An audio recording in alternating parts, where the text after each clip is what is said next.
എല്ലാ സുഹൃത്തുക്കൾക്കും നമസ്കാരം. CV വ്ളോഗ്സിൻ്റെ പുതിയ വീഡിയോയിലേക്ക് എല്ലാവർക്കും സ്വാഗതം. വീണ്ടും ഞാൻ അടുക്കളയിൽ കയറിയിരിക്കുകയാണ്. വളരെ റിച്ചും നമ്മൾ അധികം വീടുകളിൽ ഉണ്ടാക്കാത്തതുമായ ഒരു വിഭവമാണ് ഇന്ന് ഉണ്ടാക്കുന്നത്, കാജു മസാല. ഇത് നോർത്ത് ഇന്ത്യയിലൊക്കെ വളരെ വ്യാപകമായിട്ട് ഉപയോഗിക്കുന്ന ഒരു ഡിഷാണ് കാജു മസാല. നമ്മുടെ കശുവണ്ടിയാണ് ഇതിൻ്റെ മെയിൻ ഇൻഗ്രീഡിയൻറ്റ്. പിന്നെ മറ്റ് ഇതിന് വേണ്ട സാധനങ്ങളൊക്കെയാണ് എൻ്റെ മുന്നിലിരിക്കുന്നത്. ആദ്യം നമുക്ക് ഓരോ ഇൻഗ്രീഡിയൻ്റായിട്ട് പറയാം. പ്രധാനമായിട്ട് നല്ല കശുവണ്ടി പരിപ്പ്, കുറച്ച് നല്ല കശുവണ്ടി പരിപ്പായിരിക്കും ഇതിന് നല്ലത്. പിന്നെ പൊടിയായി അരിഞ്ഞ സവാള, അതുപോലെ പൊടിയായി അരിഞ്ഞ തക്കാളി, പിന്നെ മല്ലിയില, പച്ചമുളക്, കുറച്ച് പച്ചമുളക് മതി, പിന്നെ വെളുത്തുള്ളി, പിന്നെ കാജുവിനോടൊപ്പം അരച്ച് ചേർക്കാനുള്ള കുറച്ച് സവാള വലുതായിട്ട് അരിഞ്ഞത്. ഇത്രയും സാധനങ്ങളാണ് നമുക്ക് പ്രധാനമായിട്ട് ഇതിന് വേണ്ടത്. കൂട്ടത്തിലൊന്ന് പറഞ്ഞോട്ടെ, നമ്മുടെ ചാനൽ ഇതുവരെ സബ്സ്ക്രൈബ് ചെയ്യാത്തവരുണ്ടെങ്കിൽ സബ്സ്ക്രൈബ് ചെയ്യണം, ലൈക്ക് ചെയ്യണം, ഇതൊക്കെ മറ്റുള്ളവർക്ക് കൂടി ഷെയർ ചെയ്ത് കൊടുക്കണം. ഇനി നമുക്ക് ഇതിൻ്റെ പാചകവിധി എങ്ങനെയാണെന്ന് നോക്കാം. ഞാൻ ഈ കാജു മസാല ആദ്യമായിട്ട് കഴിക്കുന്നത് ബാംഗ്ലൂരിൽ പോകുമ്പോഴാണ്. അവിടെയൊക്കെ ഇത് വളരെ വ്യാപകമായിട്ട് എല്ലാവരും ഉപയോഗിക്കുന്ന ഒരു വിഭവമാണ് കാജു മസാല. നാനിൻ്റെ കൂടെയോ അല്ലെങ്കിൽ ചപ്പാത്തിയുടെ കൂടെയോ ഫ്രൈഡ് റൈസിൻ്റെ കൂടെയൊക്കെ നമുക്ക് ഈ കാജു മസാല ഉപയോഗിക്കാം. നല്ല സ്വാദിഷ്ടമായ ഒരു വിഭവമാണ്, വളരെ റിച്ചുമാണ്.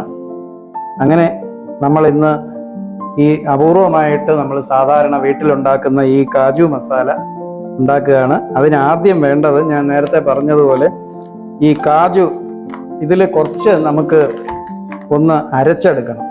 ഇതിൻ്റെ ഈ ഗ്രേവിയോടൊപ്പം ചേർക്കുന്നതിനായിട്ട് അരച്ചെടുക്കണം. അപ്പം അതിനു വേണ്ടി കുറച്ച് കാജു നമ്മൾ എടുത്തിട്ട് അതൊരു പാത്രത്തിൽ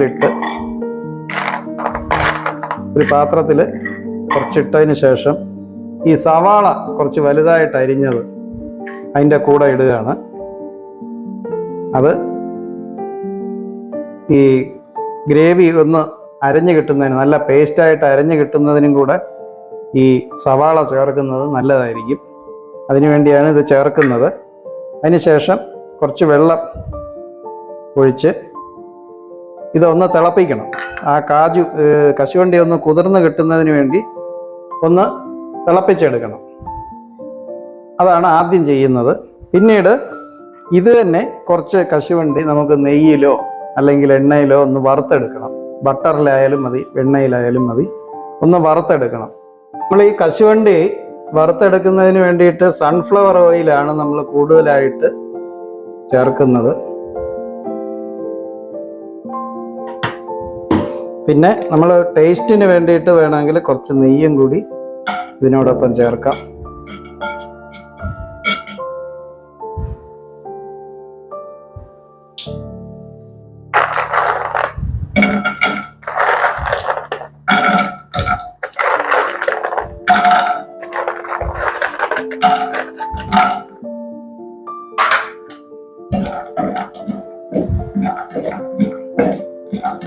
കൂടുതൽ മൂത്ത് പോകാതെ നോക്കണം. ഒരു ചെറിയ ബ്രൗൺ കളർ കിട്ടിയാൽ മതി. അതുകൊണ്ട് തീയൊക്കെ അഡ്ജസ്റ്റ് ചെയ്ത് വേണം ഇത് വറുത്തെടുക്കാൻ. നല്ല ഒരു ബ്രൗൺ കളറാകുമ്പോൾ നമുക്കിതെടുക്കാം.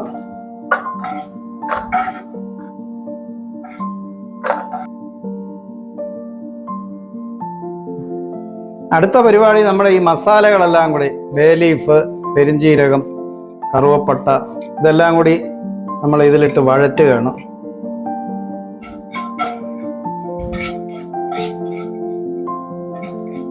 ഇത് ഒന്ന് നന്നായിട്ട് വഴറ്റിയതിന് ശേഷം പൊടിയായി അരിഞ്ഞ സവാള ഇട്ട് കൊടുക്കാം.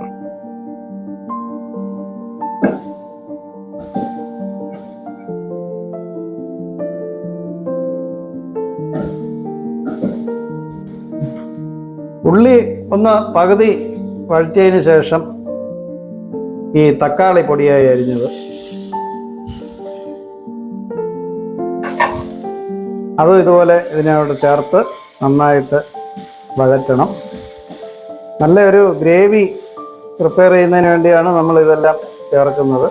തക്കാളി, ഉള്ളി, അതുപോലെ തന്നെ പച്ചമുളക്.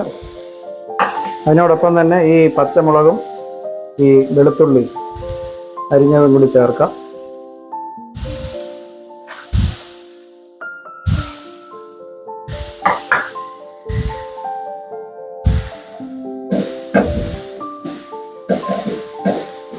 ഇത് നന്നായിട്ടൊന്ന് വഴറ്റി യോജിപ്പ് വരുന്ന സമയത്താണ് നമ്മൾ പൊടികളൊക്കെ ചേർക്കുന്നത്. മഞ്ഞൾപ്പൊടി, മുളക് പൊടി, മസാലപ്പൊടി.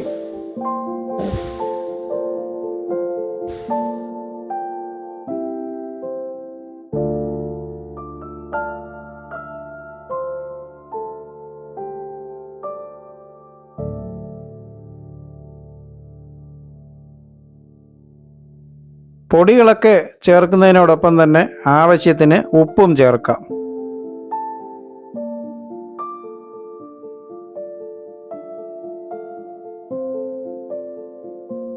ചേർത്ത് നന്നായി ഇളക്കി യോജിപ്പിക്കണം.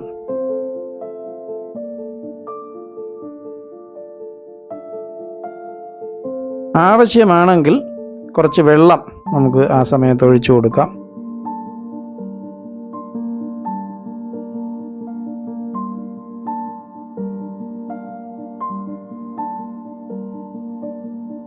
ഈ സമയം നമുക്ക് നേരത്തെ കശുവണ്ടിയും സവാളയും കൂടി കുതിർത്ത് ചൂടുവെള്ളത്തിലിട്ട് കുതിർത്ത് വെച്ചിട്ടുണ്ട്. അത് തണുത്തു. ഇനി അത് മിക്സിയിൽ ഒന്ന് അരച്ച് നല്ല ഒരു പേസ്റ്റ് ആക്കി എടുക്കണം.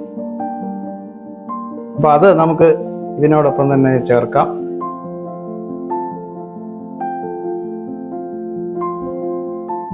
ഈ പേസ്റ്റും കൂടെ ചേർത്ത് നന്നായിട്ട് ഈ സമയത്ത് തീ അല്പം കൂട്ടിക്കൊടുക്കാം.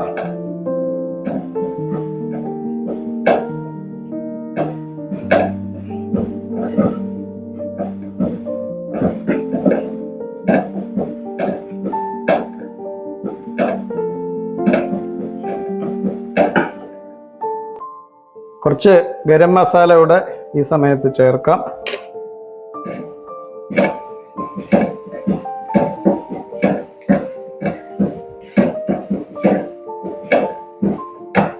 ഗ്രേവി നന്നായിട്ട് കുറുകിയിട്ടുണ്ട്. വേണമെങ്കിൽ നമുക്ക് ആവശ്യത്തിന് വെള്ളം ഒഴിച്ചു കൊടുക്കാം.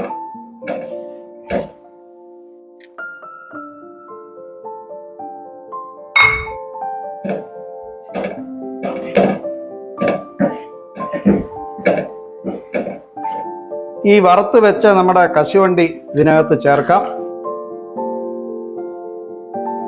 കശുവണ്ടി പരിപ്പ് നമുക്ക് മുഴുവനായിട്ടോ വേണമെങ്കിൽ പൊടിച്ചോ ഇടാം. ചെറിയ തരികളായിട്ട് വരെ വേണമെങ്കിൽ പൊടിച്ചിടാം. അത് അവരവരുടെ ഇഷ്ടം. ഈ സമയത്താണ് നമ്മൾ ക്രീം ചേർക്കുന്നത്. ക്രീം ഇല്ലെങ്കിൽ കുറച്ച് പാൽപ്പൊടി എടുത്ത് കുറുക്കെ കലക്കി ഒഴിച്ചാലും മതി. ഞാൻ മിക്കവാറും അങ്ങനെയാണ് ചെയ്യാറുള്ളത്. പാൽപ്പൊടി ഉണ്ടെങ്കിൽ കുറുക്കെ കലക്കി ഒഴിച്ചാൽ മതി. ക്രീമൊന്നും എപ്പോഴും വീട്ടിലുണ്ടാവണമെന്നില്ല. ക്രീമും കൂടി ഒഴിച്ച് നല്ല രീതിയിൽ മിക്സ് ചെയ്തെടുത്ത ഒരു ഗ്രേവിയാണ് ഇപ്പോൾ നമ്മൾ കാണുന്നത്. അതിൽ ആവശ്യത്തിന് മല്ലിയില കൂടി വിതറി മനോഹരമാക്കാം. സ്വാദും കൂടും.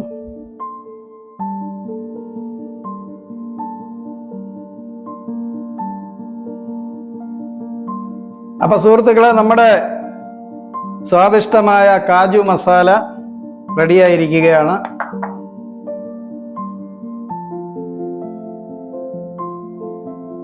ഇത് നമുക്ക് ഈ ഫ്രൈഡ് റൈസിനോടൊപ്പം, ഇന്നിപ്പോൾ ഫ്രൈഡ് റൈസാണ് നമ്മൾ റെഡിയാക്കിയിരിക്കുന്നത്. ഫ്രൈഡ് റൈസിനോടൊപ്പം നമുക്ക് രുചിച്ച് നോക്കാം.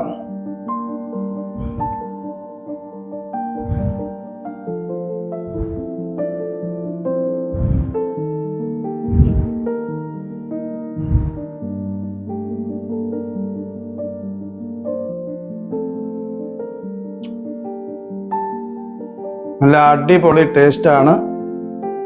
നല്ല ഫ്രൈഡ് റൈസും അതുപോലെ തന്നെ കാജു മസാല നമ്മൾ വളരെ അപൂർവമായിട്ട് മാത്രം, വീടുകളിൽ സാധാരണ ഇത് ഉണ്ടാക്കാറേ ഇല്ല. കാജു മസാല അങ്ങനെ നമുക്ക് വീട്ടിൽ തന്നെ വളരെ സിമ്പിളായിട്ട് കുറച്ച് സമയമെടുത്താൽ മാത്രം മതി നമുക്ക് സ്വാദിഷ്ടമായ ഈ കാജു മസാല നമുക്ക് തയ്യാറാക്കിയെടുക്കാം. ഇടയ്ക്കിടയ്ക്കെങ്കിലും മാസത്തിൽ ഒരു ദിവസമെങ്കിലും നമുക്ക് വീട്ടിൽ കാജു മസാല ഉണ്ടാക്കി കഴിഞ്ഞാൽ രാവിലെ ബ്രേക്ക്ഫാസ്റ്റിന് നാനോ അല്ലെങ്കിൽ ചപ്പാത്തിയോ അതിനോടൊപ്പമോ അല്ലെങ്കിൽ ഉച്ചയ്ക്കോ വൈകുന്നേരമോ നമുക്ക് ഫ്രൈഡ് റൈസിൻ്റെ കൂടെയൊക്കെ കഴിക്കാൻ പറ്റിയ ഒരു സാധനമാണ്. വളരെ റിച്ചാണ്, പോഷകാംശം വളരെയധികം ഉണ്ട്. അപ്പോൾ അതുകൊണ്ട് ഈ കാജു മസാല നമുക്ക് ഇടയ്ക്കിടയ്ക്ക് ഇങ്ങനെ വീടുകളിൽ ഉണ്ടാക്കി നോക്കുന്നത് നല്ലതായിരിക്കും. ഈ വീഡിയോ എല്ലാവർക്കും ഇഷ്ടപ്പെട്ടെന്ന് കരുതുന്നു. ഇതുപോലെ സ്വാദിഷ്ടമായ മറ്റൊരു വിഭവമായി കാണുന്നവരേക്കും എല്ലാവർക്കും ബൈ.